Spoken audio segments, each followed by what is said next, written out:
venir au salut. Ici, nous voyons que vraiment la foi se trouve dans le cœur de l'homme. Donc, lorsque quelqu'un croit, cette croyance est logée dans son cœur. Et que cette personne exprime sa foi par des mots ou la confession de la bouche, tel que Romains chapitre 10 verset 10 nous le dit. Tite chapitre 1 verset 16 dit: ils professent qu'ils connaissent Dieu, mais dans les œuvres ils le renient, étant abominables et désobéissants et reprouvant à toute bonne œuvre. Dans ce passage des Écritures, nous voyons que ces gens expriment leur soi-disant foi en Dieu avec des mots, en professant des paroles. Mais l'expression de leurs actions dit autre chose, qui nie complètement ce qu'ils professent avec leur bouche. Il n'y a donc pas de foi dans leur cœur, c'est-à-dire dans leur monde intérieur. Les choses autour d'eux ne peuvent pas se conformer à ce qu'ils professent, parce qu'il y a contradiction entre ceux qui professent croire et ce qu'ils font. Donc, en d'autres termes, ils ne croient pas réellement. Jacques chapitre 2 verset 17 à 20 dit ceci: ainsi la foi, si elle n'a pas des œuvres, c'est-à-dire des actions, est morte, étant seule. Oui, un homme peut dire: tu as la foi et j'ai des œuvres. Montre-moi ta foi sans tes œuvres et je te montrerai ma foi par mes œuvres. Tu crois qu'il y a un seul Dieu. Tu fais bien, les démons croient aussi et tremblent. Mais sauras-tu, ô homme vain, que la foi sans les œuvres est morte? Jacques chapitre 2 verset 22 ajoute pour dire: vois-tu comment la foi a agi avec ses œuvres, et par les œuvres la foi a été rendue parfaite. Donc la foi est vraiment complétée ou réalisée en l'exprimant. Sinon, il y a discordance entre ce qui est dans votre monde intérieur, c'est-à-dire dans votre cœur, votre esprit, et ce qui est porté à la connaissance de votre monde extérieur, c'est-à-dire ce qui est en dehors de votre esprit ou de votre cœur. Donc ce qui est palpable, ce qui est visible, mais aussi des choses qui sont invisibles mais qui sont dehors de vous. Donc c'est en exprimant et en confirmant ou en réaffirmant votre foi aux choses extérieures à votre monde intérieur que ces choses se conforment à votre foi. C'est-à-dire elles se conforment à ce que vous espérez ou en quoi vous croyez, ou ce en quoi vous croyez. Conformer veut dire s'accorder aux normes acceptées. C'est-à-dire ce que vous considérez comme étant vrai. Se conformer veut dire s'adapter à la règle, c'est-à-dire au principe. Donc ce que vous considérez comme étant la réalité. Et ici, il s'agit bien de la parole de Dieu parce que vous croyez en la parole de Dieu et la parole de Dieu est la vérité. Donc, lorsque vous exprimez votre foi, les éléments externes à votre monde intérieur, donc les éléments autour de vous, doivent normalement se conformer à cela. La foi se fait connaître ou s'exprime à travers vos actions, vos comportements et vos paroles. Dans la foi, vos actions, c'est-à-dire vos actions, vos attitudes, c'est-à-dire dispositions, tempérament, vos comportements, c'est-à-dire vos conduites, expriment si vous avez foi en Dieu ou non. Vos actions, vos attitudes, vos comportements dépeignent, montrent, prouvent que vous avez foi en Dieu ou pas. Quelques manières bibliques d'exprimer votre foi. Donc, des gens qui ont user du langage de la foi dans la Bible. Notez que la plupart de ces exemples, sinon tous ces exemples, nous pouvons faire ressortir, nous pouvons ressentir qu'il y a toujours une notion de persistance qui est affichée. La première manière que nous pouvons, ou encore l'une des manières par laquelle nous pouvons exprimer notre foi, c'est par exemple la qualité de notre offrande.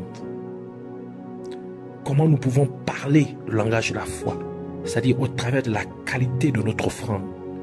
Et ici nous avons l'exemple d'Abel, comme nous l'avons vu dans les enseignements précédents, qui offrit à Dieu les meilleurs et les premiers-nés de son troupeau. Ça nous pouvons lire dans Hébreux chapitre 11 verset 4 et Genèse chapitre 4 verset 3 à 5. Et ici nous voyons comment Abel n'a pas attendu de pouvoir d'abord consommer le fruit de son troupeau, mais il a d'abord offert à Dieu. Il a donné les premiers-nés de son troupeau à Dieu. Il a donné le meilleur de ce qu'il avait à Dieu, n'étant pas sûr que il aurait d'autres brebis plus tard. Non, il a donné les premiers-nés. Et la parole de Dieu nous dit: Dieu eut respect d'Abel et de son offrande. Donc, Abel a exprimé sa foi. Il a fait parler sa foi. Il a usé du langage de la foi en donnant à Dieu, en offrant à Dieu les meilleurs de son troupeau, les premiers fruits de son troupeau. Nous avons aussi dans l'exemple de la femme qui oint la tête de Jésus avec une bouteille d'albâtre d'une onction précieuse, un parfum précieux, dans Matthieu chapitre 26, versets 6 à 13. Et nous voyons bien qu'elle a usé du meilleur de ce qu'elle avait. Elle aurait pu vendre cela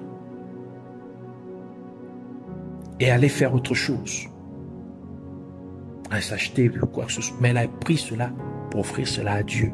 Elle a pris et elle a offert à Dieu. Elle a oint Jésus avec cela.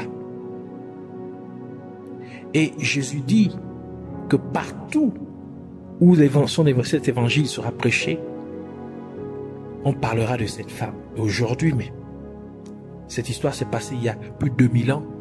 Aujourd'hui, nous parlons encore de cette femme à cause de son offrande, à cause de la manière dont elle a exprimé sa foi en offrant à Dieu quelque chose de précieux. Deuxième manière dont nous pouvons exprimer notre foi, c'est par l'humilité. Nous avons l'exemple de la femme qui vint oindre Jésus, essuyant les pieds de Jésus de ses larmes et ensuite baisant les pieds. Dans Luc chapitre 7, verset 36 à 50. À cause du temps, nous n'allons pas pouvoir lire tout cela. Mais ici, c'était une femme pécheresse. Et les gens s'indignaient dans leur cœur de ce que cette femme puisse venir faire cela à Jésus. Parce que c'était une femme pécheresse. Mais à cause de son état, elle a reconnu son état.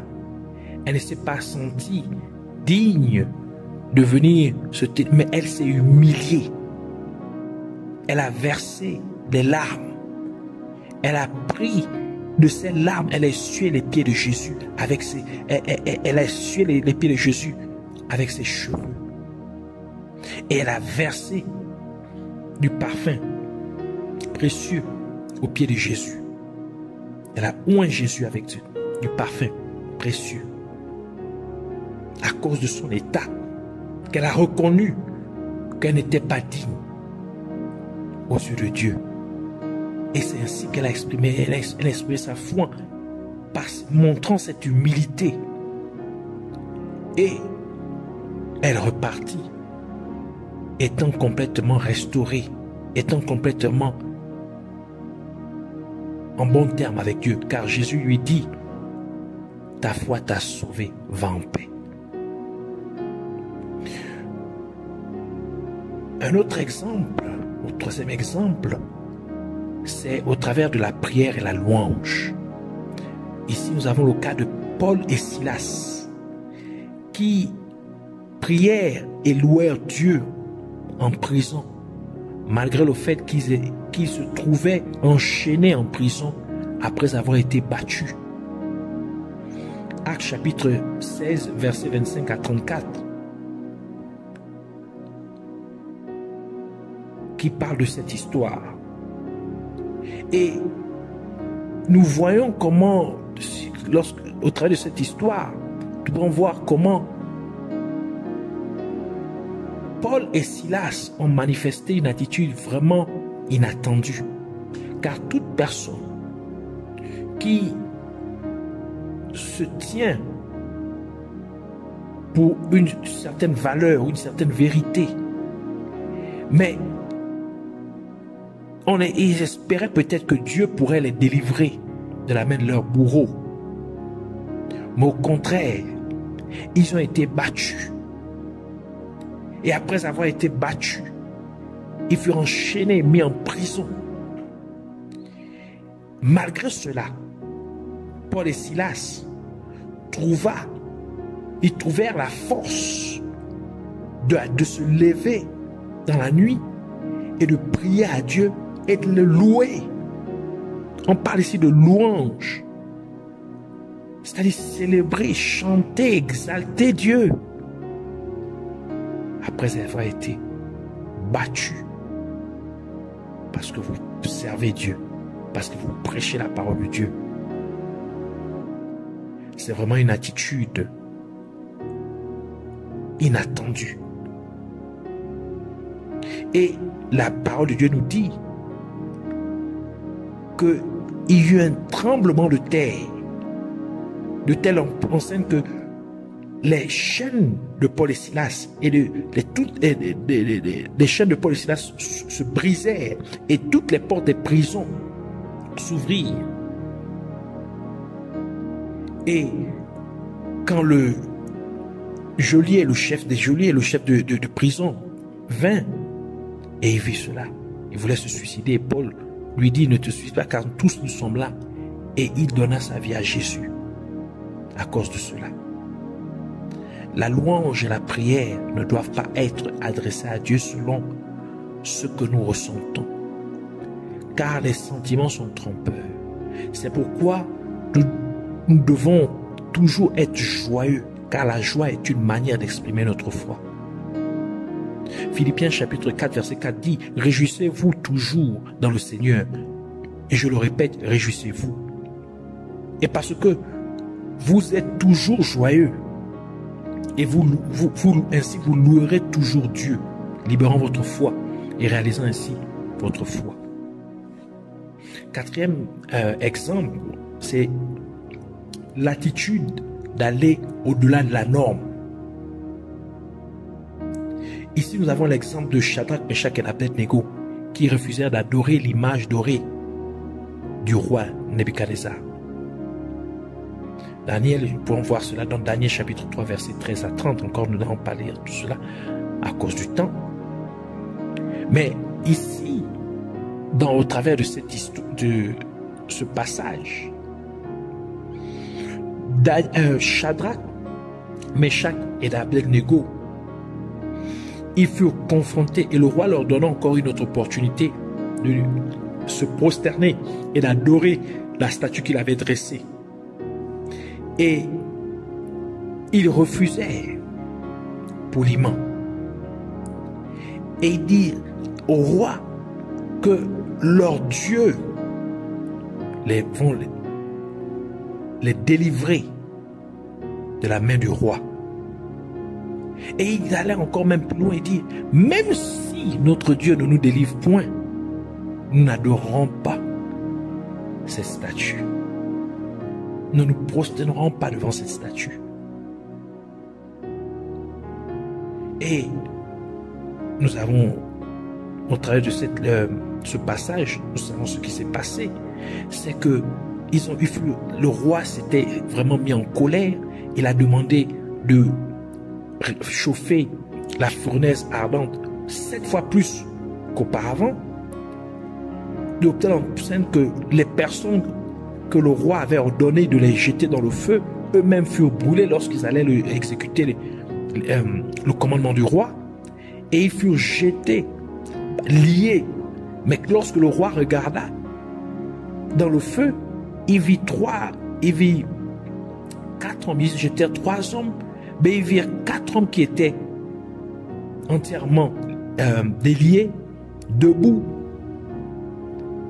et il leur demandait de sortir du feu.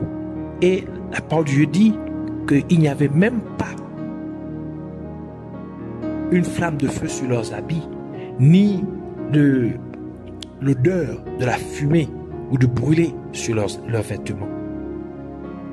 Ainsi le roi fit un décret que le Dieu de Shadrach, Meshach et Abednego devrait être respecté. Tous ceux qui devraient manquer de respect à leur Dieu seraient punis. Donc ainsi ils exprimèrent leur foi par leur détermination. Ils sont allés au-delà même de ce que on pouvait s'attendre. Nous avons aussi l'exemple de la femme shunammite qui alla voir le prophète Élisée pour que son enfant soit ramené à la vie. Dans le livre de 2 Rois, chapitre 4, versets 18 à 37. Ici, dans ce passage, lorsque l'enfant mourut, elle demanda au serviteur d'amener, d'apprêter un âne. Et son mari lui demanda, est-ce que tout va bien? Elle dit, oui, tout va bien. Et pourtant, l'enfant était déjà mort. Et elle ne chercha pas, elle alla directement auprès du prophète. Donc, elle avait cette foi, cette conviction que Dieu pouvait le faire. Dieu pouvait ramener son enfant à la vie. Effectivement, le prophète Élisée ramena son enfant à la vie. Vous avez aussi le cas des hommes qui passèrent par le toit pour ramener celui qui était malade de paralysie au pied de Jésus, car ils ne pouvaient trouver un moyen d'arriver à Jésus à cause de la grande foule qui était autour de la maison. On peut trouver cette histoire dans le livre de Luc, chapitre 5, versets 17 à 25. Et Jésus leur dit, combien est grande votre foi? Et il guérit cet homme. La plupart des gens agissent ou expriment leur foi parce qu'ils croient que Dieu interviendra. Mais qu'en est-il si Dieu ne vient pas comme prévu? Cette attitude d'aller au-delà de la norme, c'est l'attitude de quelqu'un qui est bien établi dans sa foi, car il sait que Dieu agisse ou non comme prévu. Il ne se soumettra pas à la pression ou à l'intimidation de la situation à laquelle il fait face, car il est sûr à 100% de ce en quoi il croit. Cela montre à quel point quelqu'un est profondément ancré dans la vérité, c'est-à-dire dans la parole de Dieu, car la parole de Dieu est la vérité. Ésaïe chapitre 28, verset 16 qui dit, et pourquoi ainsi? C'est pourquoi ainsi dit le Seigneur, l'Éternel, voici, je mets à Sion pour une fondation, une pierre éprouvée, une pierre angulaire précieuse, une fondation sûre. Celui qui la prendra pour appui, n'aura point hâte de fuir. Cinquième exemple, c'est dans le livre de Luc chapitre 18, verset 35 à 43.